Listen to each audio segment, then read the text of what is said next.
Okay, this is a John Deere 40S, and I want to try to talk you through taking the radiator off of one.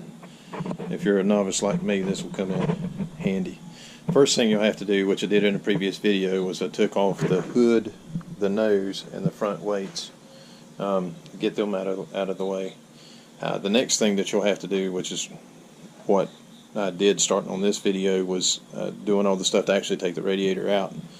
And so you have to do a couple of things. Obviously, you've got to drain it to get all the radiator fluid out. And on this particular model, this little spitcock is down here, and it holds about 2.5 or 3 gallons of fluid. At least that's what was in this one. There may be a little bit more that belongs into one. And disconnected the hoses. This is the bottom one here. Just need a Phillips head screwdriver, and then here's the top one, and it's the same thing. You just need a Phillips head screwdriver to loosen the screws to work everything loose. Once you get that done, you're ready to start figuring out where things are that you've got to take off. Starting at the top and working towards the bottom is you'll have to take these bolts out. That mounts right into here, and then you'll have to take out, there's some bolts that belong in this particular bracket, which is along the front of the tractor, and they mount down here.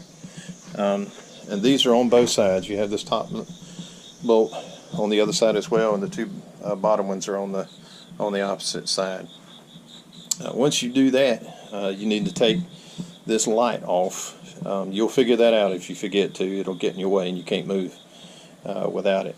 But you'll have to take this off. I disconnected the power to it, and then just took the light off from right here and moved it out of the way. Once you get those things done, it's just kind of finagling it. You have to push it out.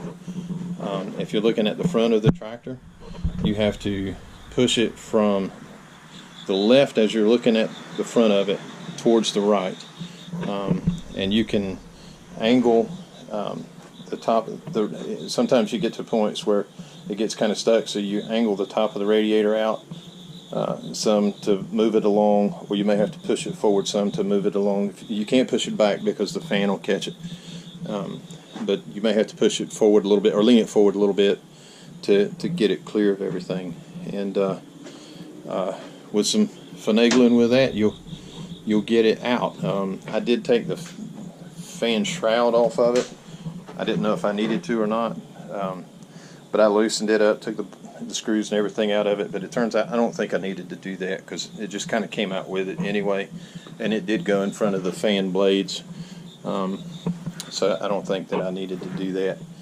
But again, you've got 3 bolts on each side, 1 at the top, 2 at the bottom on each side.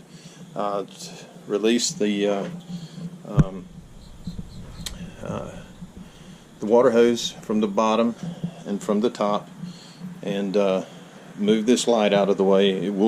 You cannot get past this light, and then start moving it out. And the next thing we'll have to do is take this to a shop so they can clean it out and do what kind of magic it is that they do to get it cleaned out, and we'll put it back on and see if we can get it back to working. And beyond that, I just hope that the Lord blesses you and keeps you, shines His face on you, and gives you peace and a John Deere tractor.